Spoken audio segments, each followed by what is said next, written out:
Hello folks, welcome to the Edupedia world and I am Abhinay Gupta. So in the previous class we were discussing the amendments in the company's law, right? So there have been recent amendments that are applicable for your May 2016 examination and onwards. So the basic amendments, as we have seen, are in four classes of companies. That is the private company, the Nidhi company, government company and the Section 8 company, which is not for profit companies. Right, so we have already covered most of the sections from the amendment. There are just very few. I guess we have just 4 to 5 sections remaining, right? And as we know, we have discussed and we have seen in the previous lectures that these are very minute amendments, very minute exemptions. So far the exemptions that you have seen, you are good enough to understand that you may not get a full-fledged question on these amendments. Is that correct? But the kind of questions that you may get is, after getting a full-fledged question, you may be asked a last line. What would be your answer in the case of a Section 8 company? Or what could be the answer if A Limited was a private company? Right?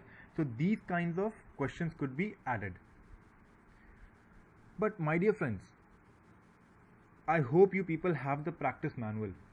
You've got your practice manuals, right? For the practice manual applicable for May 16 examinations. Open your practice manual and check that. The questions that have been asked in the practice manual, right? Basically the answers in the practice manual, they have been updated. And the basic updation in the question, in the answers, contain the point of amendments. Right? So over there, even though you're not asked about the Section 8 company or the private company, but if you feel that there is a provision, right, if a question is asked on any of these sections that we have listed on the screen, if there is any question from say section 160, section 150, section 179, anywhere, then you will also have to mention specifically that if it was a private company, then this would have not been applicable, or if it was a Section 8 company, then this would not have been applicable. This is an exemption given to them. You are getting my point, what I mean to say. What I mean is that you will have to refer to the exemption and the amendments that have come up, even though the questions are not asking for it. It is not a mandate, but it is recommendatory for you.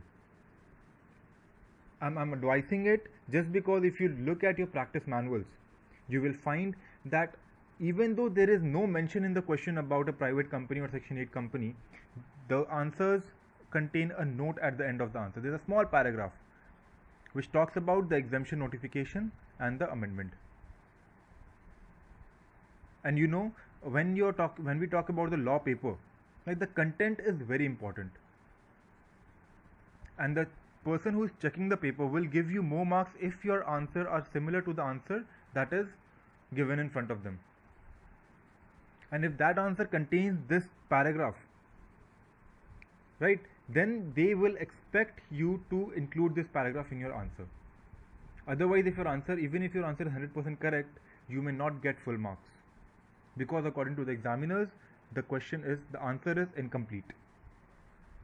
Right? So these are silent questions. If you have such amendments, then whenever these sections are referred, please make a note that you will write the exemptions or the notifications that have been given for the private company, Section 8 company, government company, Nidhi company, whichever company. Right? I'll give you an example. At the end of the lecture, I'll discuss 1 or 2 questions with you. Right? The questions from your practice manual itself. Right? And I'll give you an example of what are the kinds of questions and how do you answer them. Right? So let us start with the revision first. So we'll revise the section numbers and names once again. So section 136 is the right of the members to the copies of the audited financial statement. 149, it is the company to have board of directors. This is the first section of a director chapter. Section 150 is about the data bank of independent director. 152 about the appointment of directors. Right? 160 is the right of the person other than the retiring director to stand for directorship. You remember these sections, right? Then 165 is the number of directorship allowed for a person.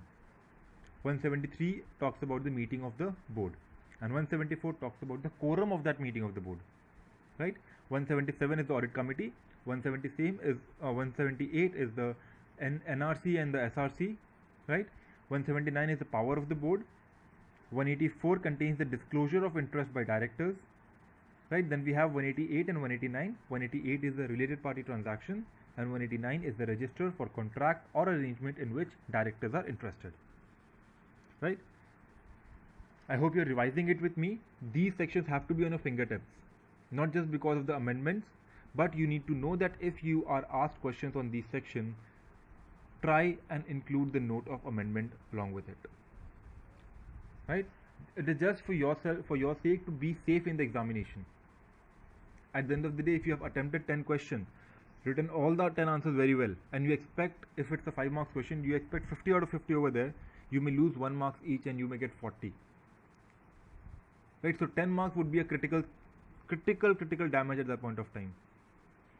So it is suggested that whenever you get a question from these sections and also other sections where you have amendments, right? Over here we are discussing just the section 8 companies. These are the sections where you have an exemption on the section 8 companies, right? So we'll not discuss the initial sections that we have covered in the first lecture, and then we have also covered the revision in the previous lecture. But the sections that we covered first time in the previous lecture, we'll revise those and cover the remaining section. We have last 4 sections remaining: section 179, 184, 188 and 189, right? Okay, so the first section that we have for revising is section 165, the number of directorship. So I hope you remember what exemptions we have over here. The number of directorship, the maximum limit that you have as per the provisions of the Act, as per section 165, is 20, right? And out of that, only 10 can be a public company. But the exemption is given to section 8 company, according to which the directorship in section 8 company will not be included in counting the total number. So if you are a director in, you know the example, right? We will try to skip it, right? We'll just cover it fast so that today we can cover the remaining sections and end with the lecture. So next we have section 173, the meeting of the board, right? So over here, remember that the exemption notification says that the section 8 company needs to have at least one board meeting in every 6 months, right? But this is not similar to the small endowment company. Remember, over there you have a limitation that you need a minimum gap of 90 days. Over here, no such gap is specified. So if you have one board meeting at the end of the month June, right? The first 6 months in the calendar year, and the second board meeting in the beginning of July, you are well in compliance with the provision. You are well in compliance with the notification, right? Okay. So the next we had was section 174, the quorum of the meeting of the board. So we remember when we were discussing the quorum, that quorum for a normal board meeting is 1/3 or 2, right? But a quorum for section 8 meeting is 1/4 or 8. But we don't have 8 directors; it is 8 members, right? You remember these? This is again lower off. 8 members or 1/4 of the total strength. Got it? So the maximum number of directors over here that you can have is 8, not more than that. Okay, next. Section 177, the audit committee. You remember you had exemption in audit committee and also the NRC committee. NRC committee was not at all required for section 8 company. Remember? But in the audit committee you had an exemption. The exemption was that normally when you construct an audit committee in the company, then what you do is that your minimum requirement is to have a majority of your directors as independent director. Minimum you will have 3 directors in the committee and majority of them should be independent. But section 8 company has that exemption. There is no such condition as including independent director into the audit committee. Even if you don't have any one independent director, we have no problem with that, because the compulsion of appointing independent director on the first place is not applicable on section 8. We have seen that, right? So if you don't have an independent director, how can you have a majority of independent director in the audit committee, right? And in the case of NRC and SRC, the entire section is exempt. You don't have to construct such a committee. We have also discussed what are the reasons for that. If you have missed out on anything, please go back to the previous lecture, listen it, and then we'll move ahead, right? So now we'll start the first topic of the day, that is section 179, the power of the board. So first we'll have a quick review as to the requirements of section 179, the power of the board. So we know that board is the supreme power in the company, but its power is only restricted by the members if they want by the SR, right? But again, they have other restrictions, like they cannot exercise their power beyond the article, the memorandum, the discretion, the decisions of the shareholder, and the act, right? And also that whatever the company can, the board can, unless and until you have something that is specifically asked to be done by the members. Otherwise, if there is anything else that the company can, we will consider it deemed that the board can do that. It is the power of the board of directors. And how does the shareholder apply the restriction on the power of the board? Either through article or through passing a special resolution, right? But whenever they amend the power of the board, that will have a prospective effect. Any act which is already done by the board within its power cannot be denied by the shareholders, right? They can have no retrospective effect. They cannot invalidate the act that has already been performed, that has already been legally performed actually, right? And there are some situations where the powers of the board will be shifted to the shareholders. It is when the board is nullified, when the board is incompetent, or when there is a deadlock. We have discussed this section in detail while we were discussing the chapter, the meeting of the board, right? If you have any confusion, go back and refer to that. Over there we have dealt in detail with this section, right? I'm just giving you a recap of the content of the section. I'm not explaining you anything over here. Now we'll skip the other provisions of that section. The only thing that we'll cover now is about the power exercisable by passing a resolution at the board meeting only, right? We have seen that there are certain powers of the board that has been defined by this section, by section 179 subsection 6 actually, subsection 3, right? It has defined certain powers, that these powers should be exercised by the board by calling a board meeting. They cannot exercise certain powers by the resolution by circulation, right? So what are these powers? These are power to make calls on the shares, the paid up shares, the partly paid up shares.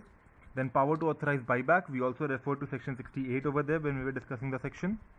And power to issue securities, issue debentures, and that too whether inside or outside India. Then we had power to borrow money, power to invest in fund, power to grant loan or give guarantee, and these three powers we know could be delegated. Whom could they delegate? They could delegate it to the manager, MD, committee of directors, right? And the principal officer of the head office and the branch. Then we had power to approve the financial statement and the board report, power to diversify the business of the company, power to approve amalgamation, merger, reconstruction, and power to take over a company, right? And other powers. So we divided the power into certain blocks. So the first blocks related to the shares, that is call on shares and the buyback, and also issue of security. Then we had about the borrowing and investing, which dealt with the borrow of money, investing of fund, granting loan. Then we had one single item in a block, that is approval of financial statement and board report. And then again we had a block of three contents, that is diversifying business, approving amalgamation, and taking over a company, right? Now we have done the provisions. There were also certain powers as per rule 8, powers as per certain other sections. Let us skip that. Now we'll come down to the exemption. So what is the exemption to section 8 company, right? So as per the exemption notification, the provisions of calling a board meeting for certain powers that we have seen, there are 3 exemptions granted to the section 8 company. You remember the 3 powers that could be delegated to some other person, the committee, the manager, the MD. Remember those three powers? The granting of loan, borrowing money, and investment of fund, right? So the exemption notification for section 8 says that for these 3 powers specifically, you need not call a board meeting. You can do it by following a resolution by circulation. That is the only exemption given in this section to the section 8 company, right? Because you have so many you may have so many directors, there is a little complication in the procedure, it is not very simple. It is a club, right? You don't have a leading person over there. So always calling a board meeting for everything and then discussing, creating a haphazard thing, that is a task, right? So they say that these powers can be exercised by a resolution by circulation. Okay, next. So next we have section 184, the disclosure of interest by directors, right? I hope you remember the provisions of this section. If not, there is no concern with that. We'll discuss the provisions right now. So as per section 184, if any director is interested in any contract. Interested means if a company gets into a contract with any other company, any other body corporate, or any kind of a contract or arrangement with somebody, and the director would directly or indirectly benefit from that contract. Benefit means if the director has some interest in that contract, if he will directly indirectly benefit. Okay, we'll come to directly indirectly. First we'll understand the disclosure procedure, right? So the director actually needs to disclose the shareholding in the manner prescribed. And what is the manner? That he would disclose his interest in any contract in the first meeting of the board of directors every year, right? The first meeting of the year, you will disclose all the contracts in which you are interested, right? The contract that are going to be taking, the contract that will be called for, right? Otherwise, you will also disclose your interest in the first board meeting after you have become interested. So for example, in the month of June, you acquired the share of certain company, right? And then in the month of July, your company is getting into a contract or arrangement with that company, right? Over there, what you do is, then you will have to disclose that, okay, I hold around some, say for example, you hold 10% share, you will disclose that I hold 10% share in this company, so I'm interested. So if you are getting into a contract, I will be beneficiary out of that contract, so I would be biased. So hence, please keep me out of the meeting. Like, that is the intention. You won't say I'm biased or something, but you will disclose that, yeah, with this company I have a contract, right? And then again, you will also have to disclose in a meeting after a change in the disclosure, right? That means if there is any change, if there is any modification, you will again disclose in the subsequent meeting, right? How do you disclose it? You would disclose it either directly, disclose it in the meeting, right? You will give a written disclosure that, yeah, these are the contracts I am disclosed in, right? Now, when do you disclose, right? So if the director, if you are a director and if you are directly or indirectly concerned or interested, right, in any contract or arrangement that the company is going to undertake, even if that contract is present or if it is proposed, whatever be the situation, if you are directly indirectly concerned or interested in that contract, right, then you would make a disclosure. Now, interested in which contract? The contract with any body corporate in which you have more than 2% of the shareholding, right? Or you are the promoter, manager or CFO of that company, right? And in the case of firm, if the company is getting into any transaction with a firm, then if you are a partner in the partnership firm, if you are a proprietor in the proprietorship firm, or if you are a member in the AOP BOI, if any of such kind of arrangement is there, then you will have to disclose that, listen, this will call for my interest. I am interested in this company, so you are entering into this contract. I would like to disclose that I am interested in this contract. And then the board will not allow you to participate in the actions, right? And for example, if there is a situation that company has already entered into a contract and then you become interested, like XYZ Limited is your company and that gets into a contract with ABC Limited, and then after 1 month you buy 10% share of ABC Limited, so automatically you become interested in that contract, right? So in the next board meeting, whichever is the subsequent board meeting, you will have to disclose. These provisions have been discussed in more detail while we were discussing the section 184 in the chapter, right, in the meeting of the board. So what is the exemption now? The exemption that we have. So an exemption is given with respect to the limit of the interest. So if you are interested in any transaction which exceeds rupees 1 lakh, right, that means your company is going to get into a transaction with some other company and that transaction is over rupees 1 lakh, and then you are interested with a third company, then you will have to disclose. Otherwise, you don't need to disclose. If the transaction in which the company is entering is below rupees 1 lakh, you do not need to disclose anything, right? So that is the only exemption. You have been given a limit because it's a club, right? The not-profit organization, the not-for-profit company is basically a club. They will have a lot of small transactions, right? So you won't keep on disclosing your interest for all the transactions. So they'll keep a substantial limit. Okay, if there is a transaction that is beyond rupees 1 lakh, it is a substantial transaction. We'll consider it to be substantial. So for that, please disclose your interest. Otherwise, you're not required to disclose your interest, right? Next we have is section 188, the related party transactions. So you remember the provisions of this section? So we will not get into the details of the listing of the entire related party transaction. That will consume a lot of time for us. So, but basically you remember that if you are entering into a related party transaction, you will have to disclose it, right? You will have to disclose it into the board report. So first of all, you will need the consent of the board of directors for the related party transaction. You would require an SR, right? Means company with prescribed capital entering into a transaction above prescribed amount would require SR. That is the provision given in your section, right? And over there also, if any member is a related party, then that member will not be allowed to vote in the meeting of the general of the shareholders, right? And there are certain other transactions which are allowed without SR if that transaction is in ordinary course of business, right, or at arm's length price. Now, what is the consequence if you do not attain the consent of the board, if you do not pass SR, or if you do not ratify that transaction? The consequence is that the contract stands voidable at the option of the board, right? Otherwise, the director who is related to that contract, who is interested in that contract, will indemnify the company against the loss, right? That is a related party transaction, and the company has the right to recover the loss from the director. Now, what are the exemptions given for the related party transaction? Again, over here, a transaction referred to as related party transaction needs to be disclosed in your section 8 company only if the transaction is beyond rupees 1 lakh. So again, as the similar it is similar to section 184 that we have just completed. In both the case, you have a bandwidth limitation, that is, you have to report the transactions beyond rupees 1 lakh only, right? Next, the last section that we have for this amendment is section 189, the register of contract or arrangement in which directors are interested.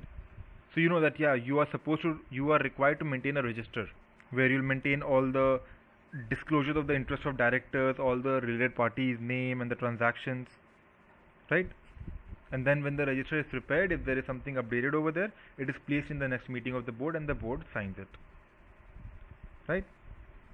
And when the director comes into the company, so within 30 days from its appointment or relinquishment, the director will disclose an interest in the contract as per section 184. Remember those things, right? Then where will the register be kept? The register will be kept at the registered office and open for inspection at business hours. They can take the extract, they can take copies with the fees prescribed, right? And then that register will also be placed at the AGM, and there are certain non-applicabilities also that we have seen while we were discussing the section. Now what we are concerned with is basically the exemption for section 8 company. So over here again, similar to section 184 and 188, you have a bandwidth of 1 lakh, right? So it will apply to only those transactions referring to section 118 which are greater than rupees 1 lakh. So those will have to be recorded in the register. Understand? So that is all. So we have covered all the exemptions. That is all about the limits, that is all about the exemption notification that you had for section 8, the not-for-profit companies. I hope it is very clear with you. We had just one-liner exemptions, one-liner amendments in this, right? Next we'll take up the exemptions, or sorry, the amendments which are related to the private companies. Following that, we'll also do the amendments in the government company and then the Nidhi company, right? So stay tuned for those lectures. So until then, this is Abhinay Gupta signing off. Thank you. Bye-bye.